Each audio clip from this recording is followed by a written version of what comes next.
So today on the program, we're really happy to welcome Melissa Stacy, and she's with Compassion Choices to talk about a proposal that's been around in Massachusetts for quite a long time now, a medical aid in dying bill, a proposed legislation. So Melissa, first, nice to virtually meet you. Nice to meet you too as well, Joe. Thanks for having me. Yeah, I appreciate the opportunity to talk about this very, emotional subject for a lot of people on both sides of the issue, I am sure. And there is an event that's coming up here in Quincy in the not too distant future that folks can attend as well. But maybe for some background information, tell us first of all about Compassion and Choices and yourself and how you got involved with this particular effort. Wonderful. I'd be happy to. So, Compassion and Choices is a national organization that's really focused on ensuring that people's values that they carry through their life carry into their end of life and death planning as well, and making sure that everyone, regardless of where they are, who they are, have access to the death that they want. And that can be, all the measures in the world, or that could be minimalistic, depending on the person and the individual. Because, as you said, it is really an emotional discussion. It's an emotional choice. And so that's our focus as an organization that includes advocating around the country and states and at the federal level for medical aid in dying. And then me professionally, I've been with Compassion and Choices for about a year and a half, based in Massachusetts. I cover the entire Northeast, but Mass is a large focus right now. And as you said, this bill has been around for a while. I've heard about it, but I come from a background with the American Cancer Society, and having some personal experiences with family members that want medical aid in dying as an option when they get to the point that they treatment is no longer available for them is really something that is close to my heart. I've had a lot of discussions with my family and friends, as well as some individuals, and so kind of seemed a natural fit to move into this world. And so I've had an opportunity to meet a lot of incredible advocates with some heartbreaking stories, but people were really passionate about moving this legislation forward. And so we're really happy for the opportunity. As you said, at the First Parish Church in Quincy on Thursday night at 7 p.m., we'll be having a public event where people can come and learn a little bit more. Great. The organization itself, is it a nonprofit organization? It is a nonprofit organization. It's been around for a long time. Actually, its roots are in the Hemlock Society, but it came out and has been focused really on end of life planning and options as a nonprofit nationally for a number of years now.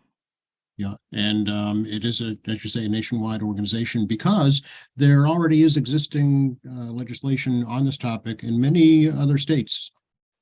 We've actually had legislation passed in 10 states in one jurisdiction, which is Washington, D.C. Way back when the original law went into place in 1997 in Oregon. So we have 25 years of knowledge and evidence and data since then to kind of help us with passing legislation in other states and showing that this really is a safe option for the terminally ill patients that want it. So let's talk a little bit about the proposal here in Massachusetts, kind of how it started. I think it was like 16 years ago, something like that, that it's been on the table, and where the current proposal stands, how it differs from how it initially started. Wonderful. Yeah, absolutely. So it is. I think the first iteration of this bill was filed in 2008.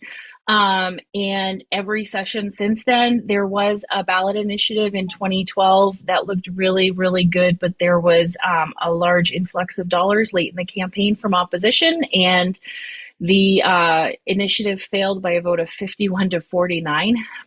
So it was really, really close. Since that time, there's been a lot of changes. I think most notably is that the Massachusetts Medical Society has gone from opposing the legislation to a position of engaged neutrality, as well as ensuring that the safeguards in the bill are there for vulnerable populations. However, ensuring that terminal patients who want it can access the bill. And so it's a really nice balance of what we heard from different groups through conversation, and landing at this final legislation, which I believe the Senate bill was just filed this session. So if passed during this session, Melissa, what would medical aid in dying bill do in Massachusetts? So that's a really good question. And ultimately, at the core of it is to give terminally ill adult residents of Massachusetts the option, if they want it, to request a prescription that they could then self ingest to bring about a peaceful death. The bill at its core really is about that patient bodily autonomy, and individual choice is what you want your death to look like. And it is focused on terminally ill patients, people whose life expectancy is short, people who don't want to die but know that death is coming regardless. And this gives them a little bit of that control back, so that instead of focusing on the end of their life and the fear around pain and suffering that can come with it, they know they have this choice in their pocket as an option to take. And really, it empowers them to live a little bit better and in less fear towards the end of their life. The bill has a number of safeguards in it, but really primarily is focused on terminally ill patients sitting down with their doctor and having a conversation about what they want for their end of life care. It would allow then the physician, after 2 physicians consults and a mental health evaluation with a mental health counselor, to write that prescription for the patient, and then they can utilize it when they are ready at their choice. And it is very clearly written so that it is only the patient that can self-ingest. So no one else can take that step for the patient. It's ultimately their decision, and making sure that this is what they want and how they want their life to end. Now, as I understand it, there's, I guess, clarity over how this bill is titled, right? You don't want it to be called assisted suicide. You want it to be called medical aid in dying. So what's the difference? It's a really good question. Oftentimes we do hear it referred to as assisted suicide or physician assisted suicide. And it is not that. Suicide at its core usually is done in secret. It's quiet. It's a very individual thing. And it is ultimately usually the end of a life that has potential and is being cut short. Medical aid in dying is, in fact, the opposite of that. We know that the patient is dying. They want the option and control. It's a life that is ending, whether they like it or not. And our, patients, people want to live, who utilize this choice, and they will live as long as they can. This gives them that peace of mind at the end of life, to know they can avoid, the worst part at the end. So it really is fundamentally different. We also know the American Academy of Suicidology has stated this medical aid in dying is not in their purview. This is not suicide. It is a life that is ending regardless of how much the patient wants to live. Now, some of the arguments against, I'm sure you're very familiar with. First of all, there's the religious aspects that have been brought up about, is this going against the will of whatever your faith happens to be? Is that something that Compassion and Choices is sensitive to?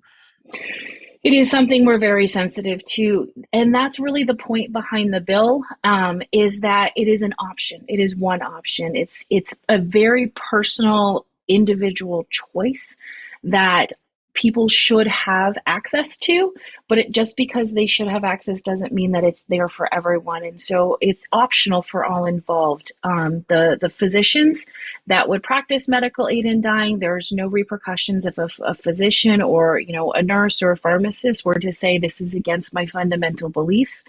They don't have to participate.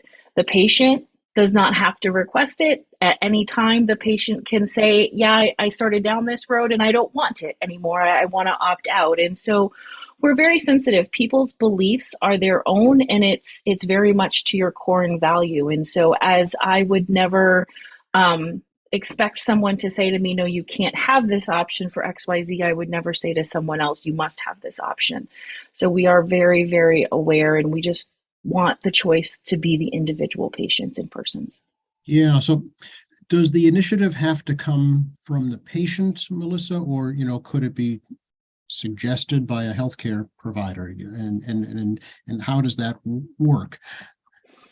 So the patient initially, if the bill is passed, the patient can bring it up to the doctor. It also can be a conversation. So when a patient is given that 6 month um, prognosis and saying, you have about 6 months left to live, which is also the eligibility for hospice care. Um, it's at that time that the law says that the patient has the right to know about all of the options available to them, so that it's on them and the doctor to have the larger conversation. And so the doctor would say, these are all of your options. We do find that usually the patient is the one that brings it up. They're the ones that are knowledgeable about it. This is not a decision that is done spur of the moment or lightly. Usually the patients that request this have done a significant amount of research and had a lot of conversations with their families prior to even bringing it to the doctor. But the law does mandate that when the patient does raise the issue, that the doctor has to go through all options available, and that includes palliative care and hospice care, to make sure that the patient really understands and knows that there's other options available and that this is just one. Okay, so in terms of liability, is a doctor protected when they do start that conversation? If the bill is passed, the doctor is protected. There are no repercussions for a doctor acting in good faith under this, because it is part of the law and this is not deemed suicide. So there's no assistance there, and so the doctor and any medical professional, the pharmacist including, has the protections there when acting in good faith under the law to support the patient and their option for this. Okay, and again, as you pointed out before, the doctor or pharmacist, I suppose, too, can opt out, right? They can say that this is a course of recourse that the patient could take. However, I, as a physician, will not help you with that. Can they do that?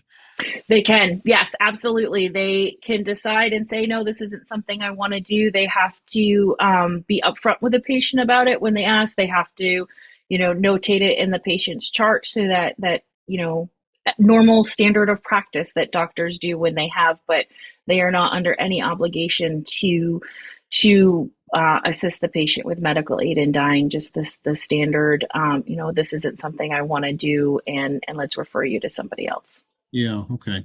I guess you could argue too that isn't hospice already kind of medical aid in dying?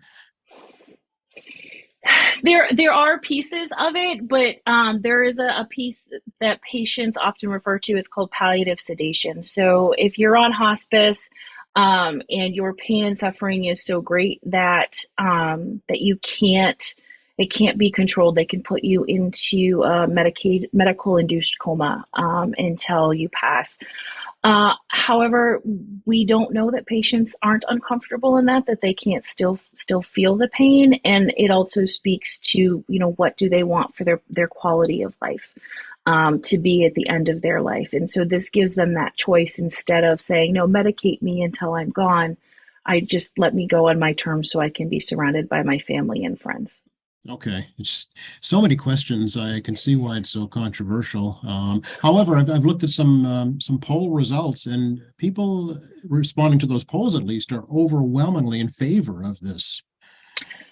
They are, particularly here in Massachusetts. We have 77% of Massachusetts residents have stated on a recent poll that they're supportive of this. And again, that goes back to they're supportive of having this option. Not that they necessarily would want it for themselves, but they want it for their fellow residents. And it's across all demographics and across different political parties. This is not a partisan issue. It is across the board, and religious spectrums, race, ethnic diversity, LGBTQ community. It really covers across the board that people overwhelmingly want this option as an option.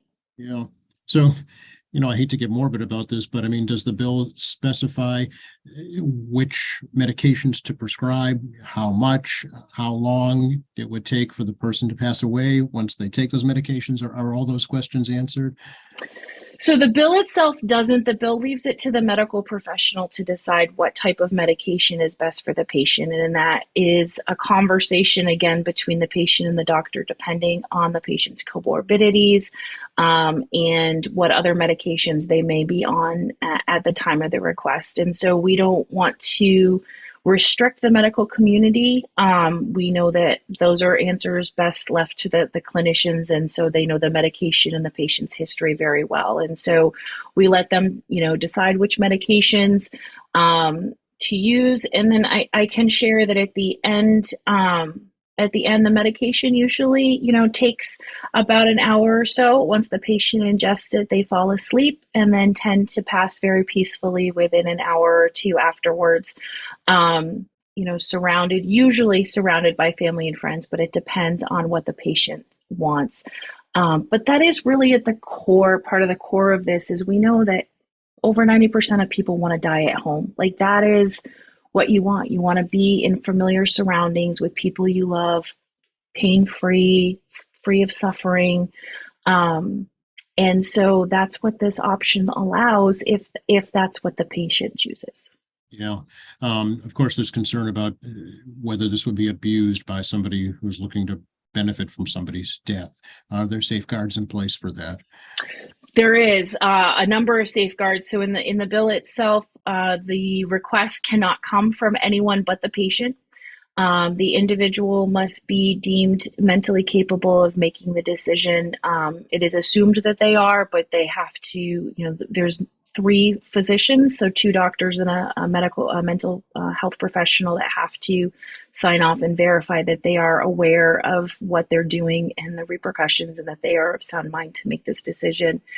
There is a request form that has to be submitted. So the first oral request from the patient to the doctor, they have to wait 15 days and go through those process. So see the regular physician, the consulting physician, a mental health professional, and then submit a request form. And that request form has to be signed by 2 witnesses, one of which cannot in any way be a family member or someone that is going to benefit from the death of the patient. And the medical professionals and mental health professional also have to confirm that the patient is not being coerced in any way, that they're not being pushed to make this decision. And again, that's not just one physician, it's all 3. And again, at the end, the patient is the one that has to self-adjust. They have to self-administer the medication, whether through sipping through a straw or drinking, and if they can't swallow, through a feeding tube. So in no way can a caregiver can't pick up the prescription for them. So there's a number of safeguards and protections to ensure that people who have fears like that are protected. I can say that in the history of this law, since Oregon passed in 25 years ago, there has not been a single substantiated case of abuse or coercion across the country. So that's a pretty good track record. Yeah. Does it raise questions too about life insurance policies, Melissa? Are there safeguards so that an insurance company can't, put a clause in that says we're not going to pay on this policy if you participate in medical aid in dying? It's a really good point, Joe, and one that comes up regularly. So in the legislation itself, it's written that the cause of death on the death certificate needs to be the underlying illness. So for tracking purposes as well as for life insurance purposes, and that it can't impact any of the life insurance benefits that may be left behind for family members. And it's really nice to have that safeguard in there, I think, for the peace of mind for the patient, so that they know regardless that their family is taken care of. Yeah. What is the current status of the bill on Beacon Hill right now as we speak? So we just filed, the Senate bill was just filed, I believe, this week.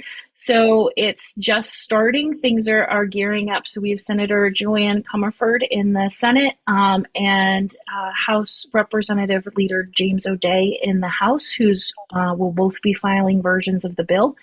And they'll be filed and hopefully sent to committee where we could get an early hearing this year. But things are in the very early stages. Okay. Would Compassionate Choices seek another ballot question in the future, do you think? I honestly, I don't know. I don't want to say no, and I don't want to say yes. We never know. Our hope is that based on the momentum we've seen the last few years, the past few sessions, that we really are moving forward. We had a significant number of House and Senate co-sponsors on the bill last year. We've seen the public polling numbers just going higher. I mean, we jumped from 70% at the end of 2019, 70% of residents being supportive to 77 in 2022. So that's a really big jump in a small amount of time. And so I think the focus really is on moving this bill forward through the legislative process, and helping the patients weigh in and the advocates weigh in, but really continuing on that momentum that we've been building. Yeah. How do you think the pandemic, Melissa, has kind of impacted this effort?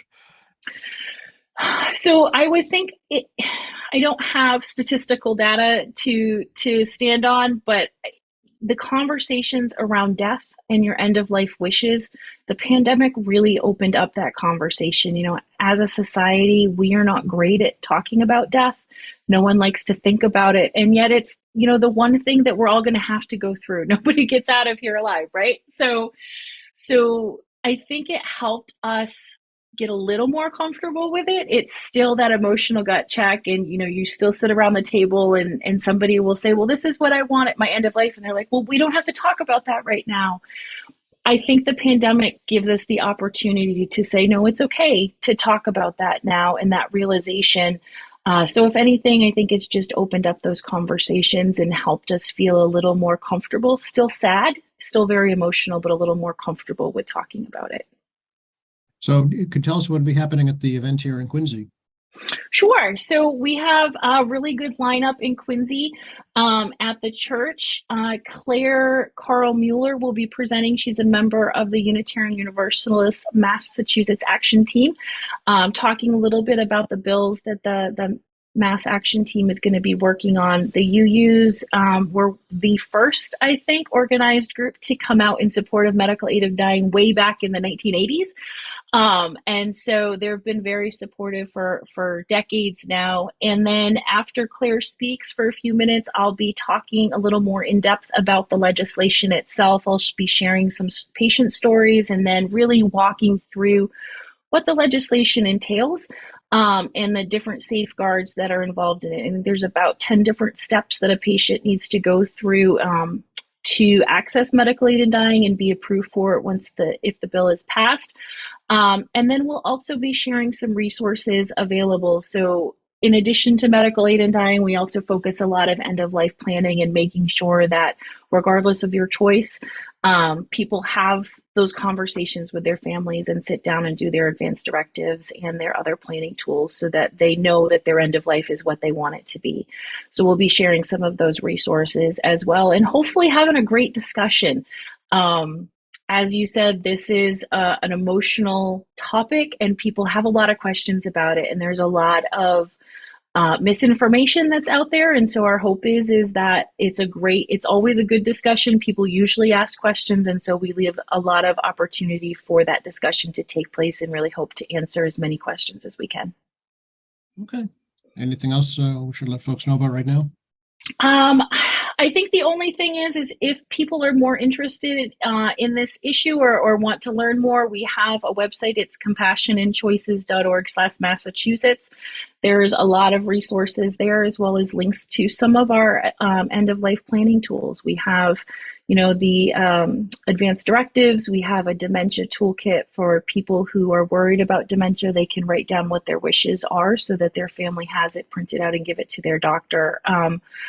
So we have those tools available, as well as in-depth information on the legislation. And if you want to get more involved in how to share your story and how to talk to others about it, it's really ultimately going to be the citizens of Massachusetts that pass this legislation talking to their legislators about the importance of it and why they want it and why they support it. So feel free to check that out. Again, it's compassionandchoices.org/Massachusetts. Yeah, has the new administration, the Healy administration, taken a position formally, do you know? Yeah, so Governor Healy has stated in a couple of different interviews that she is supportive of the legislation in concept through the legislative process, and that she would want to review the final legislation, ensure it has safeguards available, but that she is supportive, and so we are really appreciative of her support of the idea of medical aid in dying, and look forward to working, with her and her team to make sure the bill includes what it needs as well. Great. Appreciate your time, Melissa. Good to talk to you, and I hope you have a good turnout at your event here in Quincy. Wonderful. Joe, thank you so much for the opportunity. I'm looking forward to it. You're very welcome.